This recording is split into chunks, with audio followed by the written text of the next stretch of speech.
Hello everyone. Before we start, make sure to like and subscribe to the channel, and leave a comment with where you're from and what time you're watching. That way, YouTube will keep showing you stories just like this one. Now, let's begin. I'd been living in that double-wide trailer outside Dardanelle for about 3 months when everything went to hell.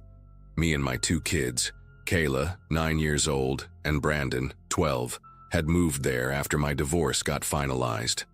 The place sat on 40 acres of leased farmland, surrounded by nothing but cotton fields and the occasional cluster of pine trees. Mr. Hutchinson, the landowner, practically begged us to take it after the previous family vanished without notice. $400 a month for a 3-bedroom trailer seemed like a blessing at the time. He was this weathered old guy who always wore the same faded overalls and spoke in short, clipped sentences, like words cost him money. That particular Thursday in August started out sweltering hot, the kind of day where the air feels thick as molasses, and even the grasshoppers seem too tired to jump. I remember getting home from my shift at the turkey processing plant around 4:30, my uniform still reeking of raw poultry and industrial disinfectant. The kids were already inside, Brandon playing some zombie game on his Xbox, while Kayla sat at the kitchen table drawing horses in her sketchbook. She'd gotten really good at drawing that summer, filling notebook after notebook with pictures of Arabian stallions and wild mustangs. The AC unit in the living room window was struggling against the heat, making this awful grinding noise every few minutes that I kept meaning to get fixed, but never had the extra cash for. Around 6 o'clock, I noticed the light outside had turned this weird greenish-yellow color, like the sky was bruised. Through the kitchen window, I could see the cotton plants in the field bending almost sideways in the wind, their white bowls dancing like popcorn in a hot pan. The weather app on my phone showed nothing unusual, just typical August thunderstorms predicted for later that evening. I started making dinner, boxed mac and cheese with cut-up hot dogs, while the kids bickered about whose turn it was to set the table. The first rumble of thunder came just as I was draining the pasta, deep and prolonged, like a freight train grinding its brakes somewhere far away. By 7:30, the wind had picked up something fierce. Our trailer started creaking and groaning in ways I'd never heard before, even though we'd weathered plenty of storms since moving in.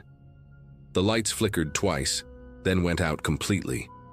I grabbed the flashlight from under the sink and told the kids to stay put while I checked the breaker box. That's when I heard it. This roaring sound that seemed to come from everywhere at once, like standing inside a jet engine. Kayla started crying, and Brandon's face went pale in the flashlight beam. The whole trailer was shaking now, dishes rattling in the cabinets, and I could hear things hitting the roof, branches, debris, God knows what else. I screamed for the kids to get in the bathtub. It was the only thing I could think of from those tornado safety videos they showed at their school. We stumbled down the narrow hallway, the flashlight beam bouncing wildly as the trailer rocked back and forth. Brandon helped Kayla climb in first, then squeezed in behind her. I was just about to join them when the whole world turned upside down. The floor beneath my feet suddenly wasn't there anymore, and I felt myself flying sideways, slamming into the bathroom doorframe. The sound of metal tearing and glass shattering filled my ears as our home literally came apart around us. I managed to grab onto the edge of the tub just as everything went airborne. The next few seconds lasted forever. I remember the sensation of weightlessness, like being on a roller coaster that had jumped its tracks. Then came the impact, a bone-jarring crash that knocked the wind out of me. The trailer hit the ground on its side, then kept rolling. I lost my grip on the tub and got thrown into what used to be the ceiling, now a wall. Everything was chaos. Insulation raining down, furniture sliding past, the kids screaming. When we finally stopped moving, I was pinned under part of the kitchen cabinet, my ribs screaming in pain. I could hear Brandon sobbing somewhere nearby, calling for me. But Kayla wasn't making any sound at all. Fighting through the pain, I managed to push the cabinet off me and crawl toward Brandon's voice. The flashlight was gone, but lightning flashes through the twisted window frames gave me glimpses of the destruction. Our home had been completely mangled. Walls caved in, the roof partially torn away, rain pouring through gaps in the wreckage. I found Brandon wedged between the overturned refrigerator and what was left of the hallway wall. His arm was bent at a wrong angle, but he was conscious, tears streaming down his dirt-covered face. "Mom, I can't find Kayla," he kept saying over and over. That's when I saw it. A section of the trailer's metal frame had collapsed, creating a pocket of crushed space near where the bathroom used to be. I crawled toward that spot, calling Kayla's name, my voice barely audible over the storm. Through a gap in the twisted metal, I could see her pink sneaker, the one with the unicorn laces she'd picked out for her birthday. The entire weight of the trailer's frame was resting on that section. I grabbed at the metal, trying to lift it, pull it, anything, but it wouldn't budge. My phone was somewhere in the wreckage, probably shattered. The nearest neighbor, the Hendersons, lived 3 miles down the road. I told Brandon to keep talking to his sister, to tell her I'd be right back, that I was going to get help. He nodded through his tears, his good arm reaching toward where his sister lay trapped. Crawling out through a hole where the living room window used to be, I stumbled into the storm. The rain hit like needles, and the wind nearly knocked me down before I'd taken 3 steps. Our truck was gone, probably thrown somewhere out in the cotton field. I started running down the muddy driveway, slipping and falling every few yards, my broken ribs making each breath feel like swallowing glass. The road was littered with debris, tree limbs, pieces of metal siding, someone's mailbox wrapped around a fence post. Lightning illuminated the devastation in horrible snapshots. I kept running, my bare feet bleeding from stepping on broken glass and twisted metal. The image of that pink sneaker burned into my mind. It took me almost an hour to reach the Henderson farm. Their house was still standing, lights glowing warmly through the rain. I pounded on their door, screaming incoherently about my babies, about the trailer, about needing help now, right now, please God, right now. Mr. Henderson called 911 while his wife wrapped a blanket around me. But the dispatcher said all emergency units were already out on calls. The tornado had cut a path of destruction across 3 counties. It would be at least another hour before anyone could reach us. Henderson drove me back in their pickup while her husband followed with tools, rope, anything he could think of that might help. The whole ride back, I kept praying, making deals with God, promising anything if he'd just let my baby girl be okay. When we got back to what was left of our home, Brandon was still there, still talking to his sister through the wreckage, his voice hoarse from calling her name. "Mister." Henderson tried everything, a car jack, crowbars, even attempted to hook a chain to his truck to pull the frame away. Nothing worked. The metal groaned and shifted but wouldn't lift. I squeezed myself into the small gap, managing to touch Kayla's hand. It was cold, so cold, despite the August heat. I held it and sang her favorite lullaby, the one about mockingbirds and diamond rings, while we waited for help that came too late. The paramedics arrived 2 hours and 17 minutes after the tornado hit. They used hydraulic equipment to lift the frame. They tried to revive her, but my baby girl had been gone for a while by then. 3 days later, while I sat in the hospital with Brandon, a reporter came by with questions about the storm. That's how I learned the emergency warning siren for our area, the one mounted on a tower just 2 miles from our trailer, had been broken for 13 months. The county knew about it but hadn't allocated funds for repairs. If that siren had worked, if we'd had even 5 more minutes of warning, maybe I could have gotten the kids to the storm cellar at the abandoned Watson farm down the road. Maybe Kayla would still be drawing her horses. The county commissioner sent a letter of condolence and a promise to fix all broken sirens immediately.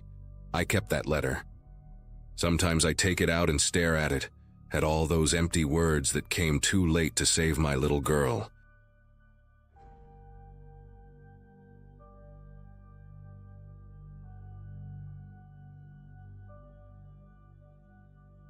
I still can't drive past a dairy farm without thinking about what happened to my college roommate, Jake Sullivan. It was the summer of 2015, and we'd just finished our sophomore year at UW-Madison. While I headed home to Milwaukee to work at my dad's hardware store, Jake stayed in Wisconsin to work on the Brennan Dairy Farm near Sheboygan. He was 20 years old, studying agricultural science, and desperate to get some real farm experience under his belt. I remember helping him move his stuff into the small apartment above the farm's equipment shed.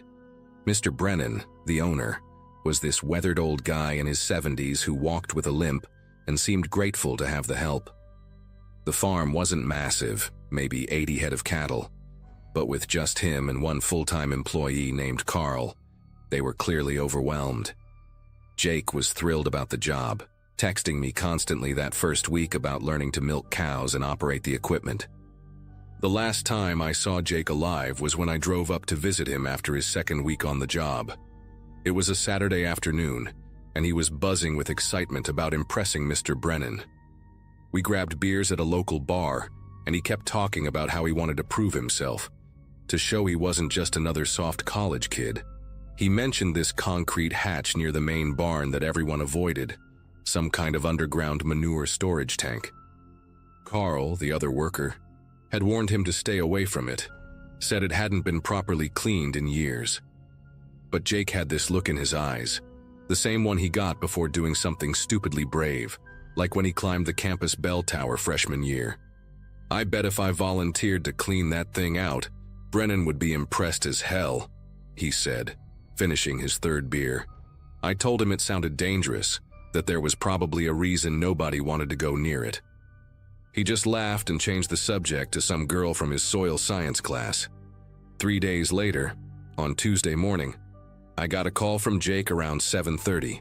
He sounded pumped up, said he'd just offered to clean out the slurry pit, and Mr. Brennan had seemed genuinely surprised and grateful. Carl tried to talk me out of it, Jake said, and I could hear him walking, probably heading toward the barn. But Brennan said if I really wanted to help, he wouldn't stop me. He's getting me some old coveralls and rubber boots from the storage room.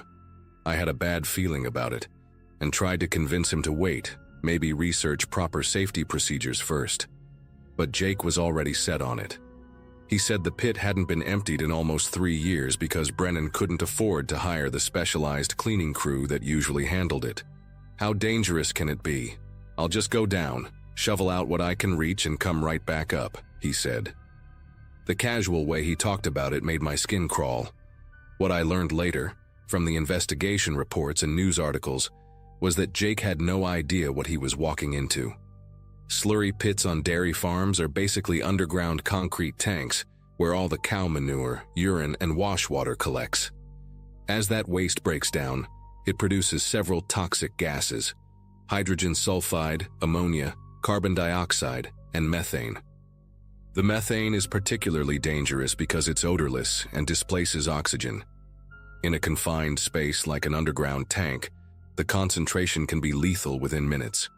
Proper cleaning requires specialized ventilation equipment, gas monitors, and often supplied air respirators.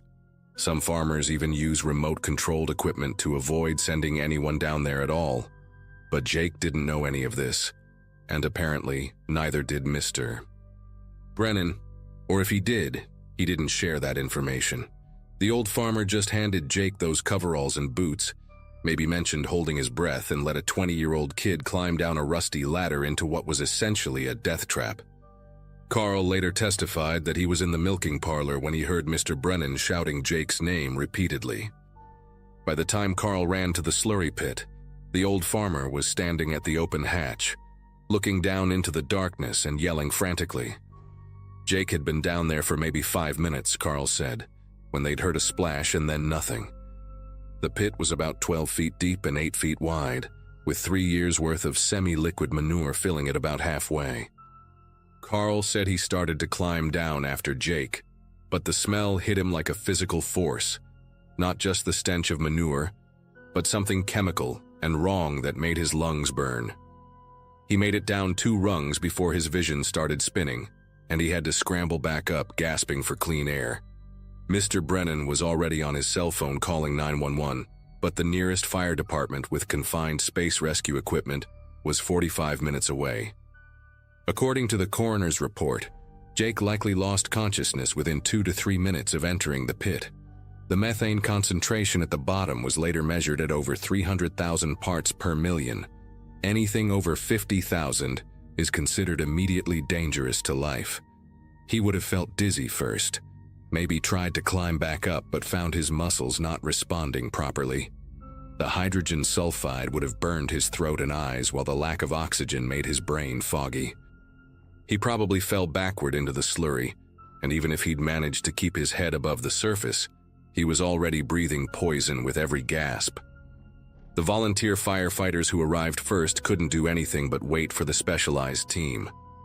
One of them, a guy named Kevin who'd gone to high school with Jake, told me later that they could see Jake's body floating face down in the muck, his bright blue t-shirt visible in their flashlight beams.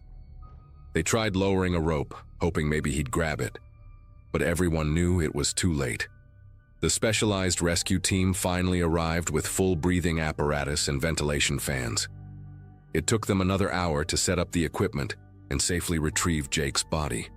By then, Carl had told them about the warning he'd given Jake, and the firefighters were already asking Mr. Brennan hard questions about safety equipment and ventilation systems.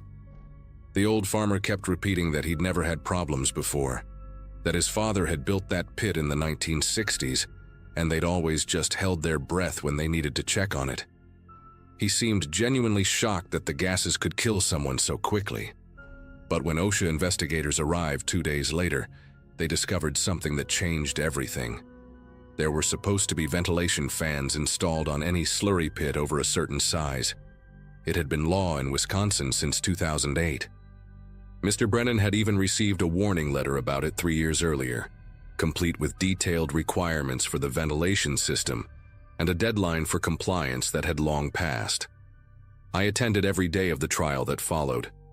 Mr. Brennan's lawyer argued that the old man hadn't understood the severity of the danger, that he was barely keeping the farm afloat financially, and couldn't afford the $10,000 ventilation system.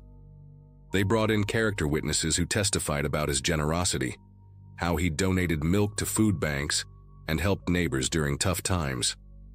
But the prosecutor had Jake's parents there every day too, and photos of Jake at his high school graduation, at our dorm move-in day, holding his baby nephew at Christmas. The prosecutor showed the court Mr. Brennan's signed acknowledgement of the OSHA warning letter, proved he'd understood exactly what was required and had chosen to ignore it. They presented evidence that he'd spent $15,000 on a new pickup truck 6 months after receiving that letter, while telling inspectors he couldn't afford safety equipment. The jury took less than 3 hours to convict him of criminally negligent homicide. Mr. Brennan got 5 years in prison, though he only served 2 before being released on health grounds. The farm was sold to cover the wrongful death settlement with Jake's family. I heard Carl found work at another dairy operation up near Green Bay, one with proper safety protocols. Sometimes I drive past where the Brennan farm used to be. It's a housing development now, neat little ranch homes with suburban lawns where the pastures used to be. There's no trace of the barn or that concrete hatch that became Jake's tomb. But I know exactly where it was. Could walk to that spot with my eyes closed. Jake's parents created a scholarship fund in his name for agricultural safety education at UW-Madison. Every year, they require recipients to take a special course on confined space hazards in farming. His mom told me once that if even one kid learns to question unsafe practices, to refuse dangerous work, then maybe Jake's death meant something. I still have nightmares about that phone call sometimes, hearing Jake's excited voice telling me about his plan to clean the pit. In my dreams, I convince him not to do it, or I drive up there and physically stop him from going down that ladder. But I always wake up to the same reality where my best friend died at 20 years old, suffocated in cow shit because an old man thought he knew better than safety regulations. The worst part is how preventable it was. A proper ventilation system, a gas monitor, even just a simple fan could have saved Jake's life. Carl told me later that after the recovery team ventilated the pit and pumped it out, they found Jake's cell phone at the bottom, cracked, but somehow still working. His last outgoing call was to me that morning, telling me about his big plan to impress the boss. There were 16 missed calls after that. From me, from his parents, from his girlfriend, all while he was already gone, floating in that toxic darkness. The thing that haunts me most is that Jake died trying to be helpful. He wasn't being reckless or showing off. He genuinely thought he was doing something good, something that would make him valuable to his employer. He wanted so badly to prove he was more than just a college kid playing farmer for the summer. In his agricultural safety courses, they'd covered equipment hazards, chemical storage, livestock handling, but nobody had specifically warned him about slurry pits. How many other farm kids are out there right now, eager to help, willing to take on any task to prove themselves, with no idea they're one wrong decision away from disaster? After the trial, Jake's dad gave me a box of his things from the apartment above Brennan's equipment shed. His textbooks were still bookmarked to chapters on soil management, his notebook full of observations about the daily farm operations, sketches of the barn layout, feed schedules he'd memorized. On the last page, dated the morning he died, he'd written, "Ask Mr. B about winter prep for slurry system. Volunteer to help?" I graduated the following year and ended up working for an agricultural safety consulting firm. It wasn't what I'd planned, but after Jake, I couldn't imagine doing anything else. Part of my job involves inspecting dairy operations, and I've lost count of how many slurry pits I've seen that are just like the one that killed Jake. No ventilation, no gas monitors, no warning signs, just a concrete hatch and decades of, "We've always done it this way." Some farmers get defensive when I explain the regulations, tell me they've been managing just fine without all this expensive equipment. I show them Jake's photo then, tell them about the scholarship recipient studying in his name, about his parents who still can't drive through Wisconsin without crying. Usually that changes their tune. The ones who don't listen get reported to OSHA immediately. I don't care if it costs them money or makes me unpopular. Jake doesn't get a second chance, but maybe some other eager kid will, thanks to a ventilation fan installed, because someone finally enforced the rules that were written in blood.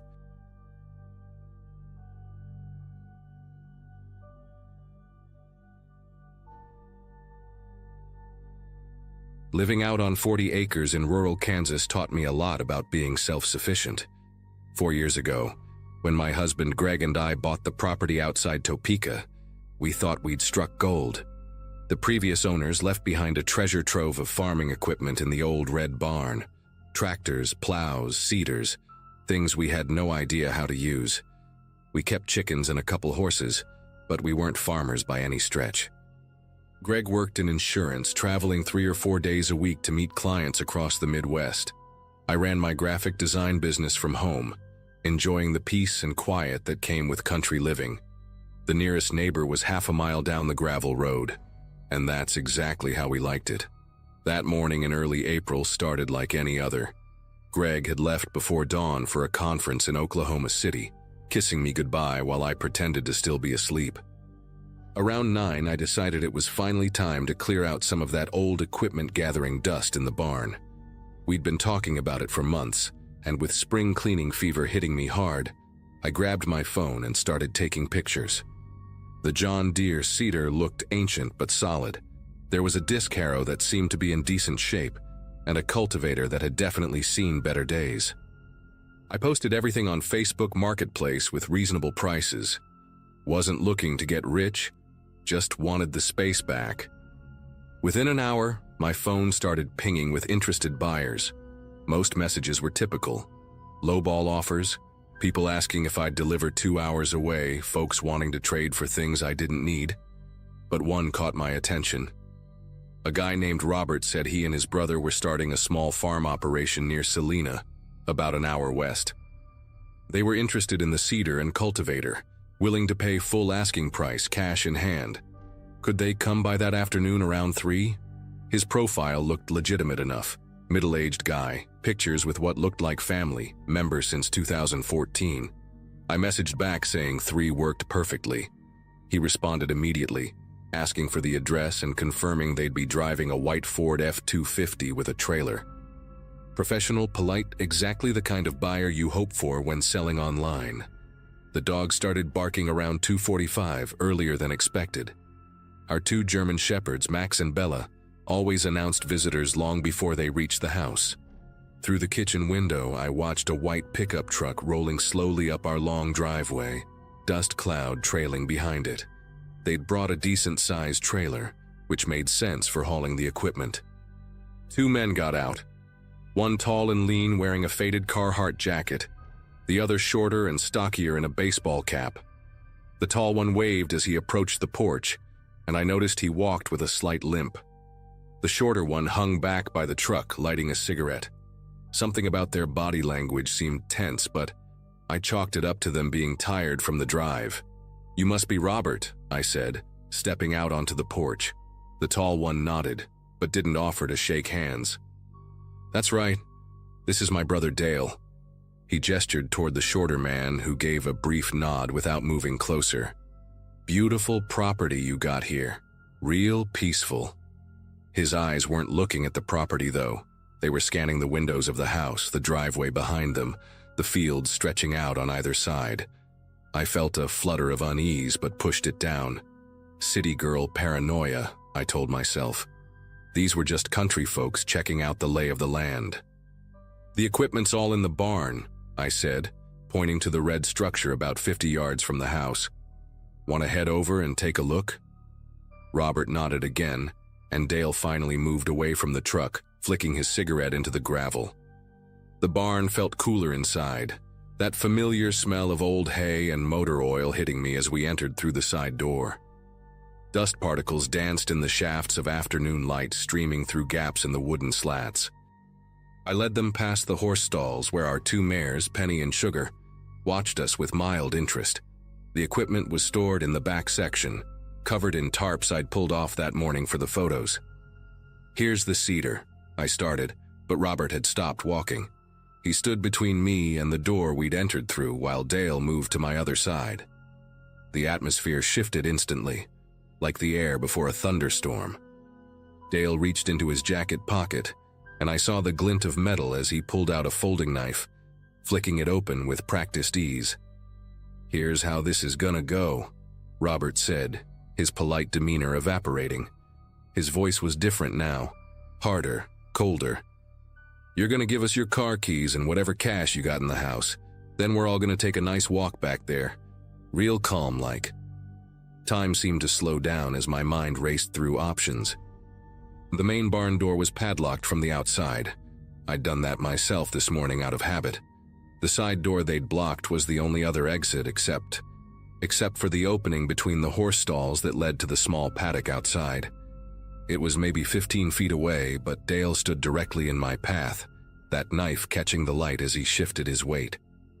"I don't keep cash here," I heard myself say, surprised at how steady my voice sounded. "And my car keys are in the house. I can go get them." Robert actually laughed at that, a harsh bark that echoed in the barn's rafters. "Nice try, sweetheart. We're all going together. Dale, grab her arm." As Dale stepped forward, I did the only thing I could think of. I ducked low and charged straight at him, ramming my shoulder into his midsection like I was back playing high school field hockey. The impact sent Dale stumbling backward into a stack of old fence posts, his knife clattering across the concrete floor. I didn't stop to see if he was down. I bolted toward the horse stalls, hearing Robert's curses and heavy footsteps behind me. Penny snorted and backed away as I vaulted over the stall's half door, landing hard in the soft bedding. My ankle twisted slightly, but adrenaline pushed me forward through the narrow opening between stalls. Behind me, Robert was shouting at Dale to get up to block the other side. I squeezed through the gap that led outside, scraping my arms on the rough wood, and found myself in the small paddock. Without thinking, I grabbed the heavy sliding bolt on the outside of the stall door and shoved it home, then did the same with the paddock gate's latch. They were locked in.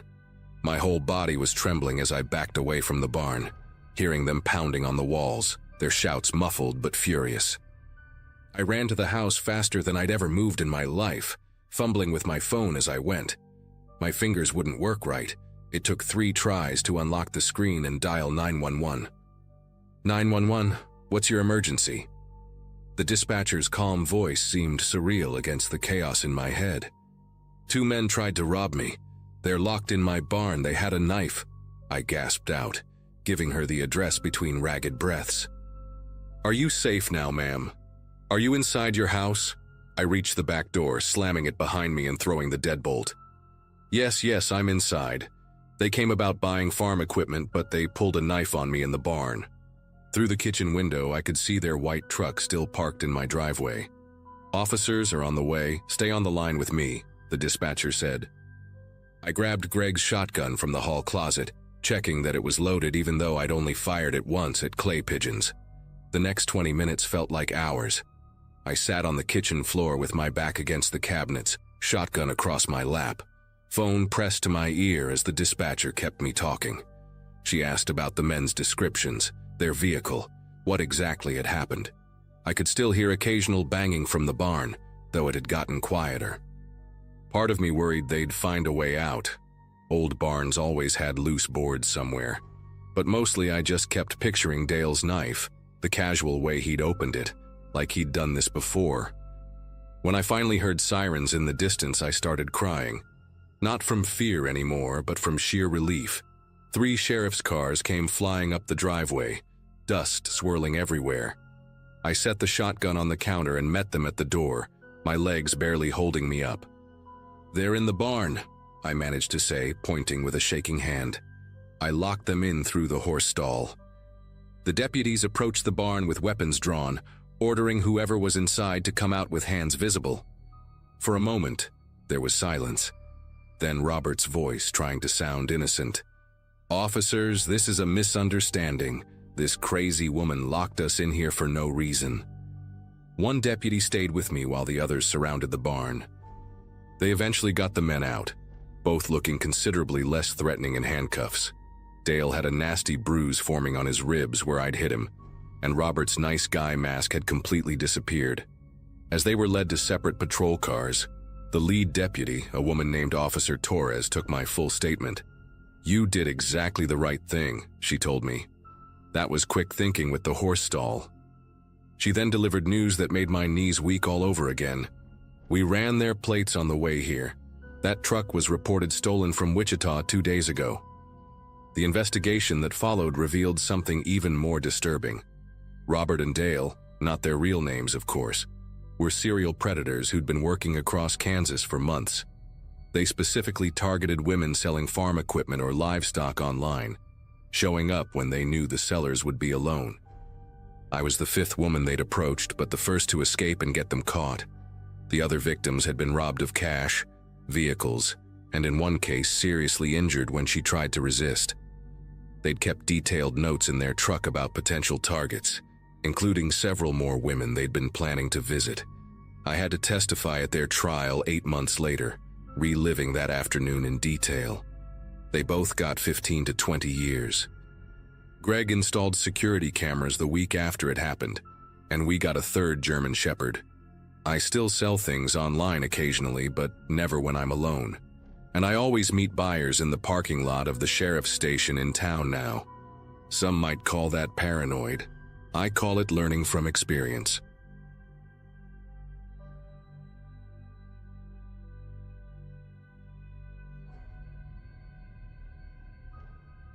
Working the peach harvest in southern Georgia wasn't my first choice that summer of 2023. But after losing my construction job in March, I needed whatever work I could find.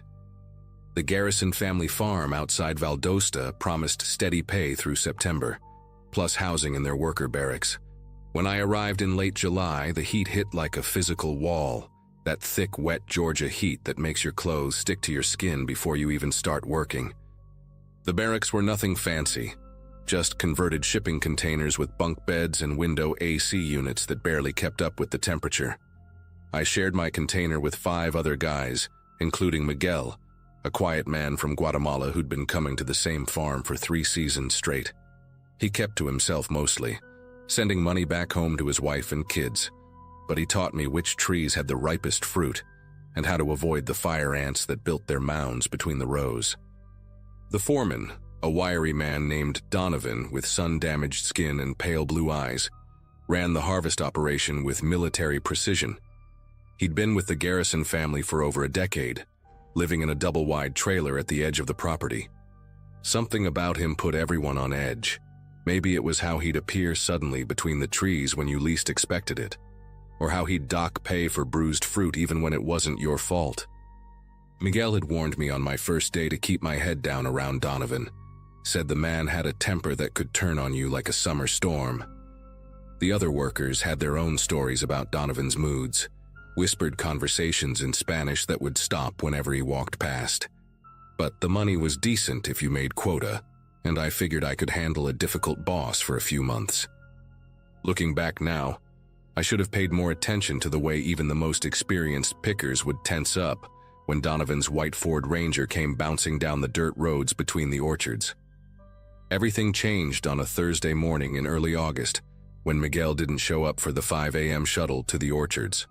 His bunk was empty, sheets pulled tight like he'd made it before leaving, but his work boots were still under the bed and his phone charger dangled from the outlet. The night before, I'd heard him arguing with Donovan near the equipment shed. Couldn't make out the words through my window, but Miguel's voice had that sharp edge it got when he was upset. He'd been complaining for days about his paycheck being short, said Donovan was skimming hours off everyone's time cards. Most of us had noticed the same thing but kept quiet, afraid of losing our jobs. Miguel had 3 years of perfect attendance at the farm, though, and maybe he thought that counted for something. When I mentioned the empty bunk to our roommates, they exchanged nervous glances. Luis, who'd worked with Miguel the longest, just shook his head and muttered something about Miguel probably catching a ride to town, maybe heading home early. By lunch, everyone was talking about Miguel's absence. Donovan strutted through the orchards with his clipboard, making a show of marking Miguel down as a no-show, telling anyone who'd listen that runners wouldn't get their final paycheck. But Miguel wasn't the type to run. The man had a photo of his family taped above his bunk and called them every Sunday without fail. I tried texting him during our water break, but the messages just showed as delivered, never read. That afternoon, the heat seemed worse than usual, and not just from the sun. Workers kept glancing toward the equipment shed where Miguel had been arguing with Donovan, and conversations died whenever the foreman drove past. Around 3 p.m., I noticed Donovan's truck had fresh mud on the tires and scratch marks along the passenger side, like he'd driven through the thick brush that separated the orchards from the swampland. When he caught me looking, he stared back with those pale eyes until I turned away and got back to picking. That night, Miguel's cousin Antonio arrived from the next farm over, asking if anyone had seen him. The look on Antonio's face when we showed him Miguel's abandoned belongings made my chest tight with worry. The next few days passed in a haze of suspicion and fear. Workers started traveling in groups. Nobody wanted to be alone in the far sections of the orchard, and productivity dropped so much that Donovan was constantly screaming about quotas. On Sunday morning, another worker vanished. Hector, a young guy from Honduras who'd only been at the farm for 2 weeks. This time, there were witnesses. Pablo and Ernesto had seen Hector walking toward the tool shed around 9 p.m. the night before, said Donovan had called him over to discuss documentation issues. Hector never came back to the barracks. His stuff was still there, wallet included, with a bus ticket home dated for the following month. That's when the whispers turned into actual planning. The older workers, men who'd seen too much over the years to ignore the signs, started organizing. They made phone calls to other farms, to legal aid groups, to anyone who might listen. The word huelga, strike, passed from bunk to bunk like a secret prayer. Monday morning arrived with a crimson sunrise that painted the peach trees the color of dried blood. When Donovan showed up with his clipboard for the morning count, he found all 43 workers standing in front of the barracks with arms crossed, nobody moving toward the shuttle vans. Luis stepped forward as our spokesman, his weathered face set with determination. He demanded to know where Miguel and Hector were, said nobody was picking another peach until we got answers. Donovan's face went through several shades of red before settling on a dangerous purple. He threatened to call immigration, to blacklist everyone, to have us all thrown off the property by noon. But Luis stood firm, and we stood behind him. The standoff lasted 2 hours, with Donovan making phone calls and pacing like a caged animal. Finally, old man Garrison himself drove up in his Lincoln Continental, looking like he'd rather be anywhere else. After a heated discussion with Donovan that we couldn't hear, Garrison announced he was calling the sheriff's department to file missing persons reports. The relief in our group was palpable, but I noticed Donovan's expression. It wasn't anger anymore, but something closer to calculation, like he was working out a problem in his head. The sheriff's deputies arrived within the hour, 2 units that split up to interview workers and search the property. Most of us didn't have much to tell beyond the timeline of the disappearances, but I made sure to mention the argument between Miguel and Donovan, the fresh damage on the truck, everything I'd noticed. The deputy taking my statement, a young woman with serious eyes, wrote everything down but didn't seem particularly concerned. "Standard procedure," she said. "These things usually sorted themselves out." But around 2 p.m. we heard shouting from the far edge of the orchard where it met the tree line. Through the rows of peach trees I could see deputies running, radios crackling with urgent voices. Word spread through the workers like wildfire. They'd found something. We gathered at the edge of the police tape they were stringing up, close enough to see officers photographing a section of disturbed earth near a drainage ditch. The smell hit us when the wind shifted. Sweet and wrong, nothing like the honest rot of fallen fruit. Luis grabbed my shoulder, his fingers digging in hard, and I knew without being told what they'd found. The excavation took hours, but we couldn't leave, couldn't look away.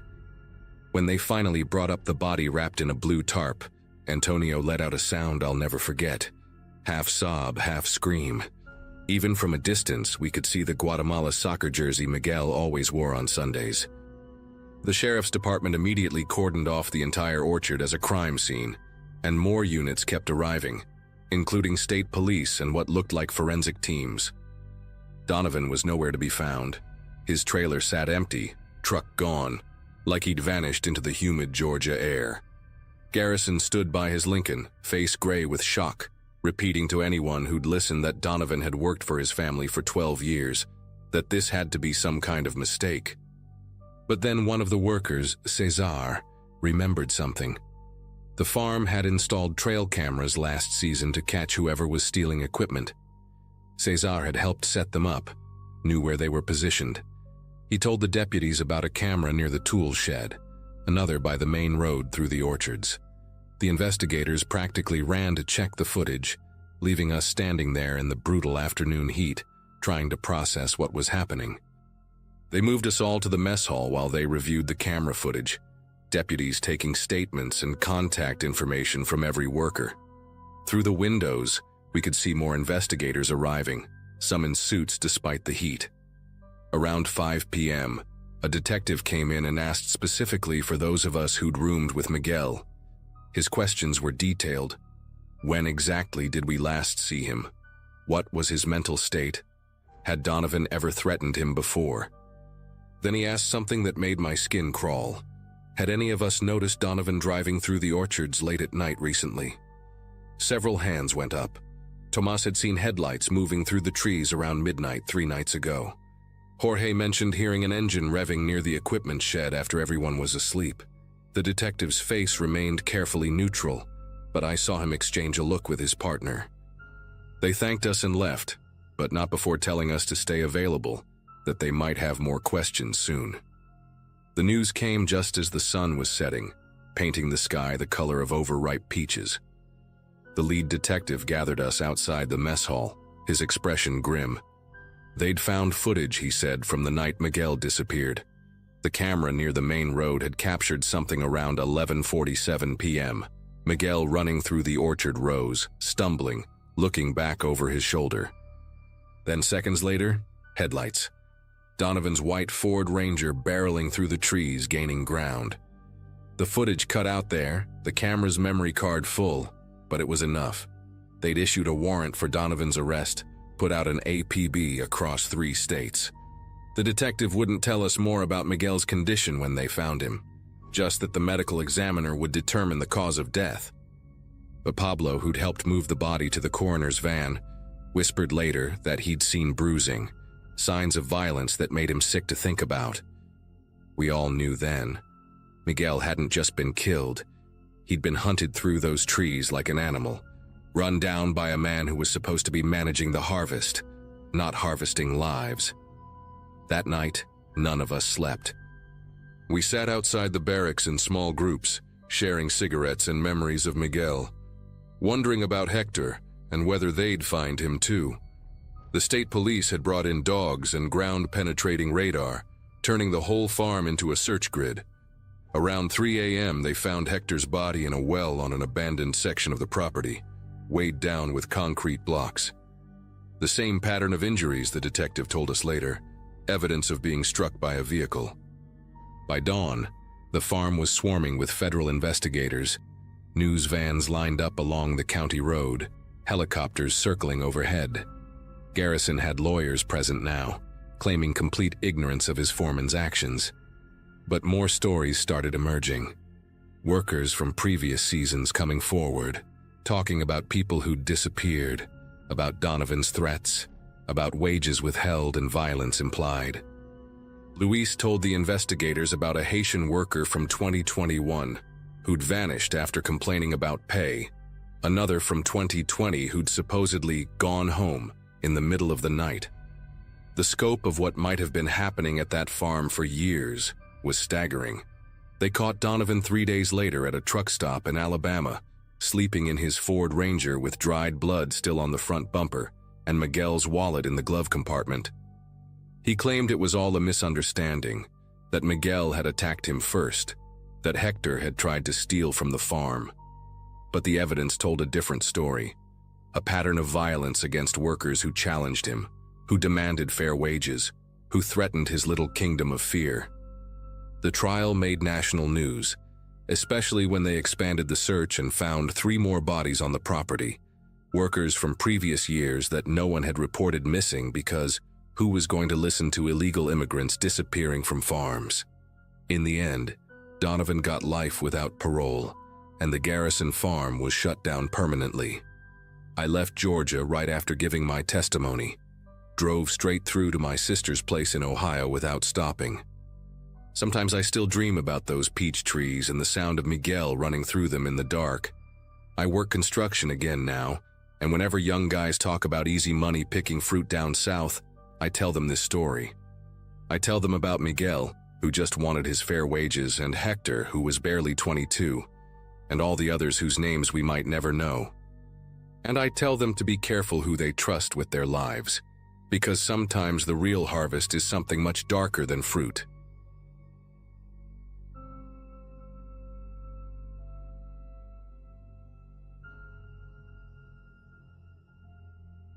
The afternoon stretched lazily across our Montana property, 300 acres of wheat and pasture that had been in my family for 4 generations. I was 15 that August, skinny and sunburned from helping with the harvest, counting down the days until school started again. My friend Allison lived on the neighboring ranch, about 2 miles as the crow flies, but nearly 4 if you took the dirt roads. That particular Saturday, my parents had driven into Billings for supplies, leaving me with chores and a promise that I could visit Allison once everything was done. The dishes were washed, the chickens fed, and by 2 o'clock I was lacing up my hiking boots, ready to take the shortcut through the woods that separated our properties. My grandfather had passed away 3 winters before, leaving behind a workshop full of rusty tools and hunting gear that nobody had bothered to sort through yet. He'd been a trapper in his younger days, back when pelts brought good money and nobody questioned the methods. The old man had dementia near the end, would wander the property at night setting snares for animals that hadn't lived here in decades. We thought we'd found all his equipment after he died, thought we'd cleared the dangerous stuff. My dad had spent a whole weekend pulling wire snares from the fence posts and collecting the small game traps from around the barn. But our land was vast, with forgotten corners where the forest grew thick and wild, places even we rarely ventured into. The shortcut through the woods saved me almost an hour of walking. I'd taken it dozens of times before, following a deer trail that wound between massive ponderosa pines and through a clearing where wildflowers bloomed purple and yellow in the summer heat. The path was overgrown in places, branches catching at my tank top and scratching my arms, but I knew every twist and turn. About halfway through, the trail dipped into a shallow ravine where a creek used to run before it dried up years ago. The ground there stayed damp even in August, moss clinging to the rocks and ferns growing in thick clusters. I hopped down the small embankment, my boots squelching slightly in the muddy bottom, humming some pop song that had been stuck in my head all morning. The steel teeth bit through my ankle before I even registered stepping on anything unusual. The pain hit like lightning, shooting up my leg and stealing every bit of air from my lungs. I went down hard, my knee twisting as I fell, hands clawing at the dirt. When I tried to pull away, the trap's grip only tightened, those rusty jaws clamping deeper into flesh and tendon. The device was massive, way bigger than anything meant for rabbits or foxes. This was built for bears or wolves, creatures that hadn't roamed freely here since my grandfather was young. The chain attached to it disappeared into the earth, anchored to something deep underground. Blood was already pooling inside my boot, warm and sticky, turning the brown leather dark. For the first few minutes I just screamed. Not for help. I knew nobody would hear me out here, but from pure animal panic. My fingers fumbled with the trap's mechanism, trying to pry the jaws apart, but the springs were too strong and the rust had sealed parts of it shut. Every movement sent fresh waves of agony through my body. The metal had gone straight through muscle, and I could feel it grinding against bone when I shifted even slightly. My phone was sitting uselessly on my bedroom dresser where I'd forgotten it that morning. Allison wouldn't worry when I didn't show up. She'd assume my parents had changed their minds about letting me visit. My folks weren't due back until after dark, maybe 8 or 9 o'clock if they stopped for dinner in town like they usually did. The sun moved across the sky with agonizing slowness. I tried everything I could think of, using sticks as levers, digging at the chain's anchor point with my bare hands until my fingernails were torn and bloody, even attempting to slip my foot out of my boot. Nothing worked. The trap held firm. Its teeth sunk too deep, and every effort left me weaker and dizzier from blood loss. By evening, the temperature started dropping the way it does in Montana, going from blazing hot to teeth-chattering cold as soon as the sun touched the mountains. I'd worn shorts and a tank top, perfect for a summer afternoon, useless for a night in the woods. The ravine that had seemed so pleasant earlier now felt like a pit, the walls too steep to climb even if I hadn't been chained to the ground. The first wolf appeared just after sunset, a shadow moving between the trees above the ravine. Then another, and another. They didn't come close at first, just circled along the rim, their eyes catching the last bit of light like yellow coins. I'd seen wolves before. They'd been reintroduced to the area years ago, and sometimes we'd spot them from the truck, but never this close, never when I was hurt and alone. They could smell the blood, I knew that much. Could probably sense how weak I was getting. I gathered every rock within reach, piling them beside me like ammunition. When one of them ventured down into the ravine, maybe 20 feet away, I hurled a stone as hard as I could. It yelped and scrambled back up, but they didn't leave. They just kept circling, waiting, their patience infinite. Night in those woods was darker than anything I'd experienced. No streetlights, no house lights, just the faint glow of stars through the pine canopy. The cold seeped into my bones, making me shake uncontrollably, which only made the trap grind deeper into my ankle. I could hear things moving in the darkness. Not just the wolves, but smaller creatures rustling through the underbrush, owls calling from the trees. Every sound made me grip my dwindling pile of rocks tighter. Sometimes the wolves would howl, long, mournful sounds that seemed to come from every direction at once. I tried to stay awake, terrified of what might happen if I passed out, but the blood loss and exhaustion kept pulling me under. I'd jerk awake to find glowing eyes closer than before, and I'd throw another rock, screaming hoarsely to scare them back. Dawn came slowly, the sky turning from black to deep purple to pale gray. The wolves had vanished with the darkness, leaving only their tracks in the mud around me. My ankle had swollen grotesquely overnight, the skin purple and black where the trap's teeth held it. The pain had transformed into something else, a constant throbbing presence that made thinking difficult. But I knew I had to move. My parents would be awake soon, would find my empty bed and start searching. I needed to get closer to where they might look. Using a thick branch as a crutch, I began the horrible process of dragging myself and the trap up the ravine wall. Every inch was agony. The chain was only about 6 feet long, so I'd move forward until it went taut, then have to dig and pull at the anchor point, loosening it just enough to gain another foot or two. It took me 4 hours to travel what should have been a 5-minute walk. 4 hours of crawling, dragging, stopping to vomit from the pain, then forcing myself to continue. The trap must have weighed 30 pounds, and with every movement it twisted and pulled at the mangled flesh of my ankle. I left a trail of blood through the ferns and moss, marked my path with broken branches and disturbed earth. By the time I reached the edge of the woods where our wheat field began, I could hear the distant sound of our truck's engine.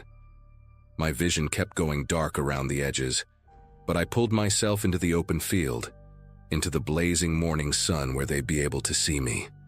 I remember my mother's scream carrying across the wheat, remember my father running toward me, his face white with horror. Then nothing.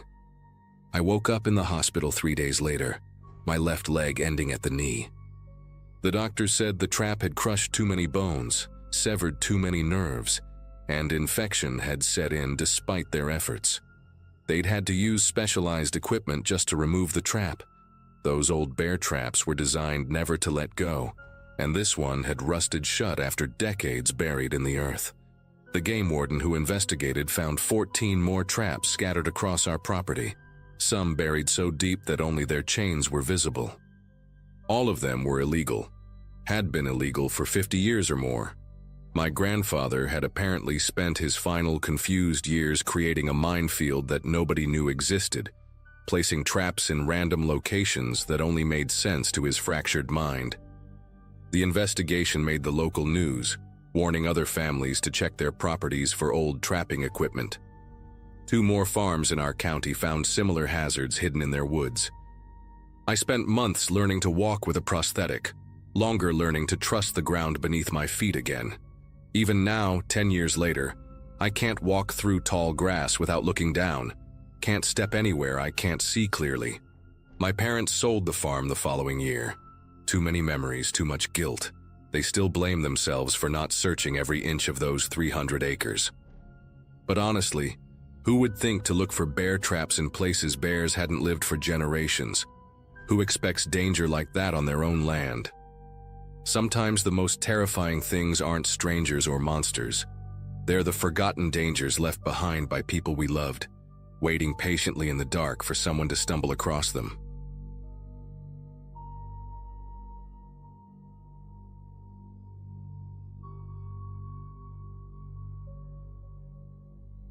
I grew up in a quiet stretch of farmland just outside Spencer, Indiana. One of those places where you can go an entire afternoon hearing nothing but cicadas and the occasional low rumble of a truck passing on gravel.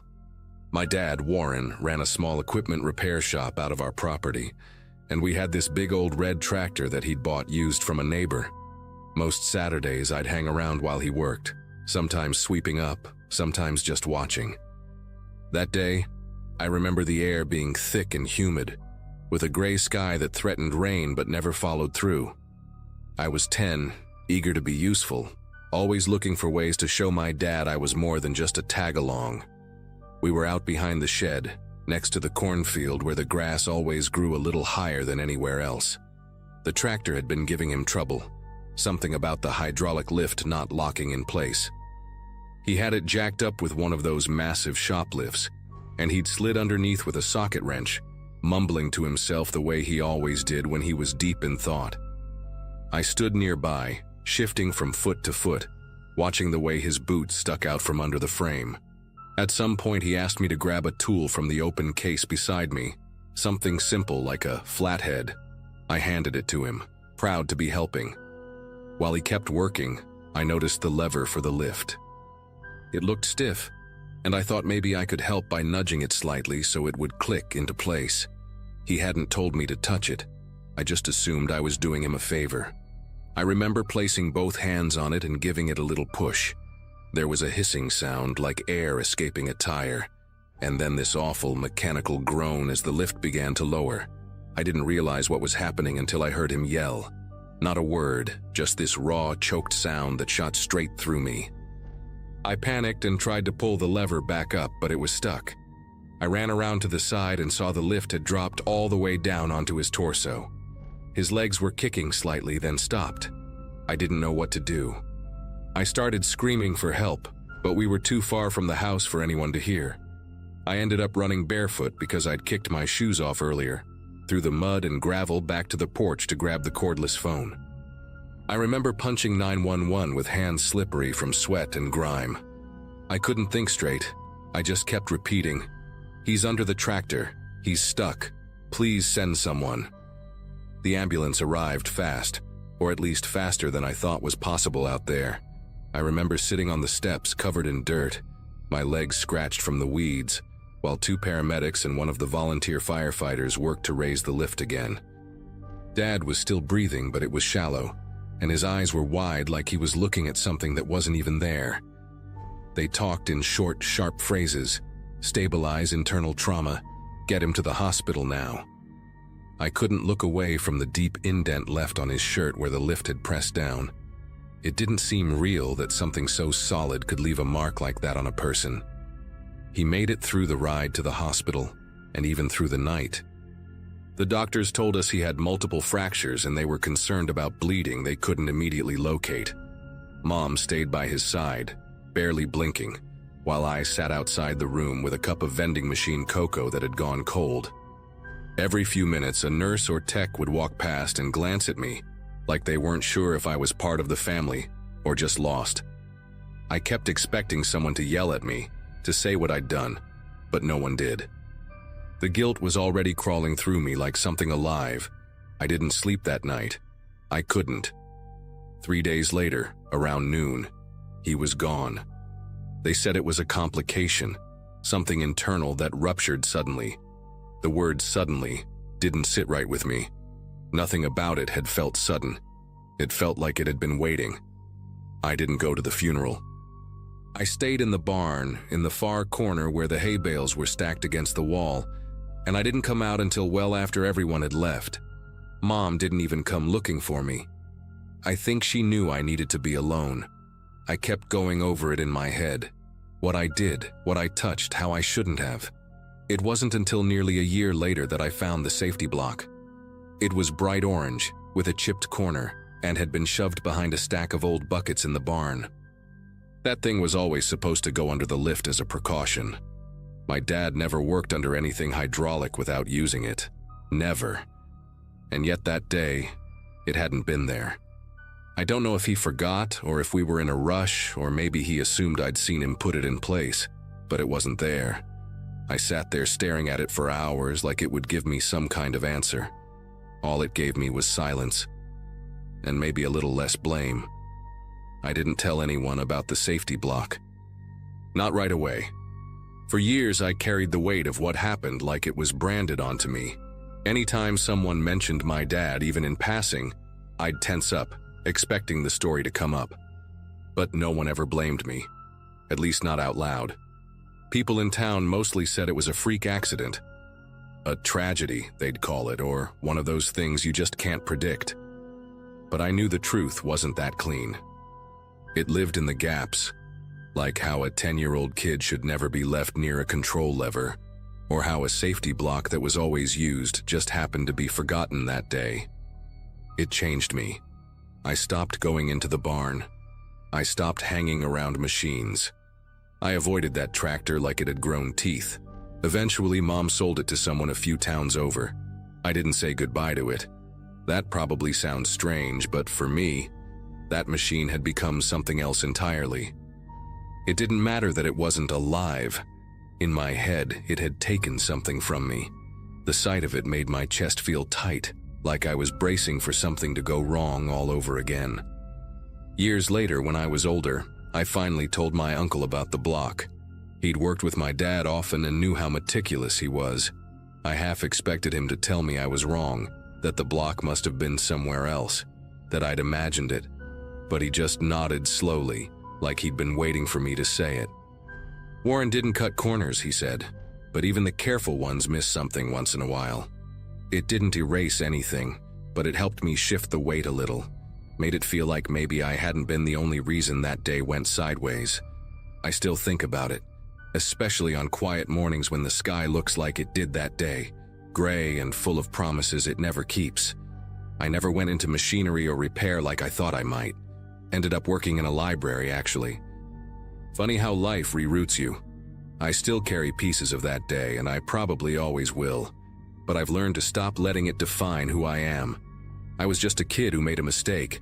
A terrible one, yes, but not a malicious one. And some part of me, some stubborn, childlike part, still hopes my dad knew that.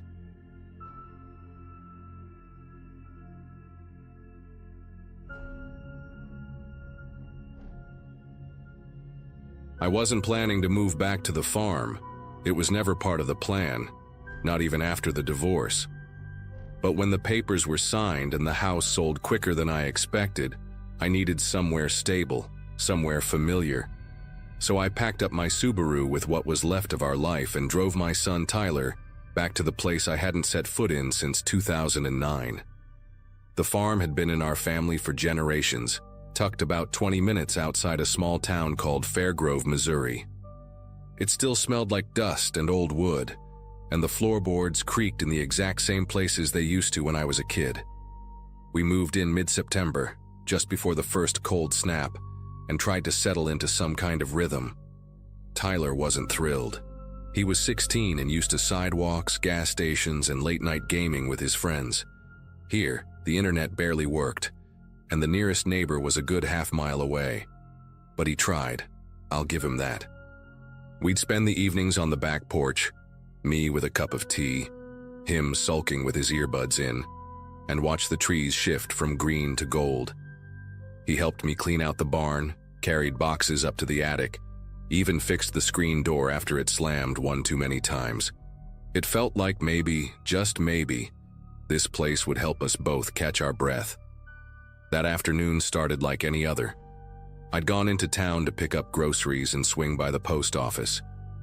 Tyler had waved me off from the porch, wearing that old hoodie with the sleeves too long, headphones hanging around his neck.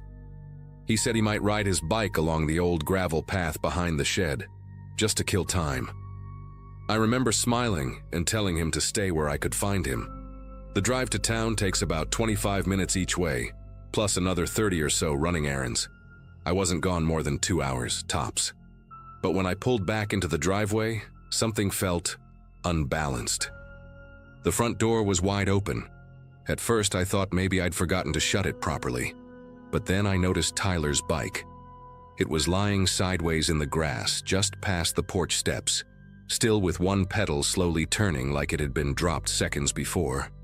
There was a half-drunk bottle of root beer next to it, condensation still clinging to the plastic.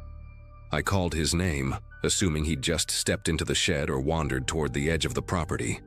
But there was no answer. Not from the shed, not from the barn, not from anywhere. I walked around the side of the house, and that's when I saw the footprints, barely visible in the dirt, deep, heavy, and leading straight into the cornfield. The thing is, we hadn't planted corn in years, not since my uncle passed. What was left of the field was mostly tall weeds and old stalks, some of them brittle and gray, others somehow still standing like they refused to give up. I followed the tracks, careful not to call Tyler's name too loud in case he was playing some kind of joke. But with every step, the quiet pressed harder against me. No wind, no insects. Even the crows, usually loud near dusk, were gone. All I could hear was the dry crunch beneath my boots and my own breath growing uneven. About 50 feet in, I saw something red between the stalks. For a second, I thought it was blood, and I nearly lost it right there. But as I pushed through, I saw it was just Tyler's hoodie, balled up and lying in the dirt like he'd yanked it off mid-run. Next to it was one of his earbuds, the cord stretched out and knotted like it had been torn from his pocket. I called his name again, louder this time, panic setting in. Still nothing. I kept walking, now following broken stalks and bits of torn leaves that curved deeper into the field. Then I found his phone. Screen cracked, still playing music through the other dangling earbud. Volume low, but still audible. The timestamp said the song had been playing for only 7 minutes. That's when I realized something was seriously wrong. I was maybe 100 yards in, and the air suddenly felt thicker, like it didn't want me there. There were no signs of struggle, no blood, nothing obvious. But the way his things were scattered felt wrong. Too clean, too quiet. I turned around and couldn't even see the house anymore, just rows and rows of dry stalks. And then I heard it. Not a voice, not a sound I could place. More like a breath, long, slow, and steady. Somewhere ahead of me, but not human. Like someone was exhaling through a throat that had forgotten how. I didn't move. I stood there holding Tyler's phone in one hand and trying to pinpoint where it came from. Then I heard something shift to my left. Not footsteps. Something dragging. Something heavier than a person. I turned toward the noise, but all I could see were the stalks swaying ever so slightly, like something had passed through just seconds before. That's when my instincts finally kicked in. I turned and ran, straight back through the path I'd made coming in, heart racing, legs burning. The air felt colder now, the silence even deeper, like the field itself was watching me leave. When I burst out of the cornfield, I expected to see Tyler waiting on the porch, maybe laughing, maybe annoyed. But the yard was empty. The sun had dipped just below the tree line, painting everything in that deep orange that makes shadows stretch like they're reaching for something. I called 911 without even thinking. The dispatcher kept asking if he might have run off, if he had a history of this kind of behavior. I tried to stay calm, but I could hear it in my own voice. I didn't believe this was just a missing person case. Not after what I'd seen. Not after that sound. Deputies showed up about 20 minutes later, a pair of cruisers kicking up gravel and dust as they pulled in. I told them everything. The hoodie, the earbuds, the phone, the sound in the field. One of the younger officers walked me back out there, retracing my steps. We found the hoodie and the phone exactly where I said they were. But the strange part? The footprints were gone. Completely. Even the broken stalks looked like they'd never been disturbed. The path I'd used to run back, sealed up tight, like the field had healed itself. They brought in dogs the next morning. Tyler's scent was picked up near the porch by the bike, and again where the hoodie was. But beyond that, nothing. It was like he'd vanished between one row of corn and the next. For 3 days, the search continued. Drones, helicopters, volunteers combing the woods and fields in every direction. They even brought in thermal cameras. Not a trace. No torn clothing, no body, no signs of struggle. Just gone. Like the field had swallowed him whole. I stayed on that farm for 3 more weeks. Part of me hoped he'd just walk up the steps one night like nothing had happened. I didn't sleep. I didn't eat right. I kept hearing that breath sometimes, late at night just past the window. A slow, deliberate inhale like it was testing the air for me. I left on a Monday, locked the door, left the key under the mat, and never looked back. The house is still there, I think. I don't know. I can't bring myself to check. All I know is if you ever find yourself walking near an old cornfield and everything suddenly goes quiet, don't go in looking for someone. You might not be the one who comes back.